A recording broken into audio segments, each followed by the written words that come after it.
சூப்பரான ஸ்பைசியான ஒரு பூண்டு சட்னி எப்படி பண்ணலான்னு பார்க்கலாங்களா? ஒரு கடாய் வச்சுட்டு தேங்காய் சேர்த்துக்கலாங்க. அது கூட உளிச்ச பூண்டு 10-15 பல் போட்டுக்கலாம். போட்டுட்டு இதை நல்லா எண்ணெயிலேயே நல்லா ப்ரௌன் கலராக வரைக்கும் நல்லா வறுத்து எடுத்துக்கலாங்க. ரொம்ப ஈஸியான சட்னி, நல்லா காரசாரமாக இருக்கும், ரொம்பவே சூப்பராக இருக்குங்க. பூண்டு உடம்புக்கு ரொம்பவே நல்லதுன்னு கூட சொல்கிறாங்க.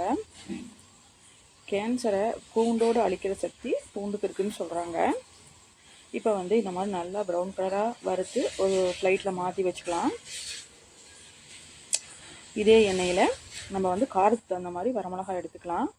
நான் 3 வரமிளகாய் எடுத்துக்கிறேன். இந்த மாதிரி எண்ணெயில் வறுத்து எடுத்து தனியாக வச்சுக்கலாம்.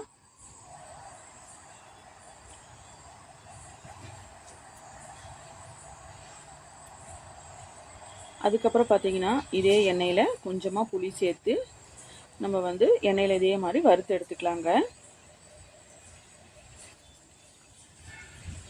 ஒரு 5 நிமிஷம் இந்த மாதிரி வறுத்து எடுத்தோம்னா ரொம்பவே நல்லாயிருக்கும். சட்னி இட்லி, தோசை, பணியாரம், ஊத்தப்பம் இது எல்லாத்துக்குமே இந்த சட்னி ரொம்பவே நல்லாயிருக்கும்.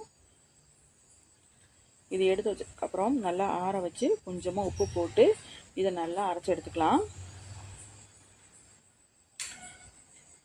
நல்லா ஃபைன் பேஸ்ட்டாக அரைச்சி எடுத்துக்கலாங்க.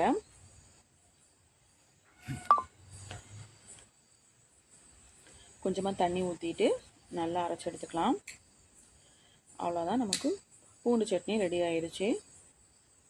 அவ்வளோதான், இந்த மாதிரி தண்ணி ஊற்றி கொஞ்சமாக கலக்கி கடுகு கருவேப்பிலை போட்டு தாளித்தோம்னா சூப்பரான பூண்டு சட்னி ரெடி ஆயிடுச்சு. மறக்காமல் ட்ரை பண்ணி பார்த்துட்டு எப்படி இருக்குன்னு சொல்லுங்கள். வீடியோ போட்டு லைக் பண்ணுங்கள், ஷேர் பண்ணுங்கள், மறக்காமல் ஃபாலோ பண்ணிட்டு நம்ம சேனல் சப்ஸ்கிரைப் பண்ணிக்கோங்க. தேங்க்ஸ் ஃபார் வாட்சிங்.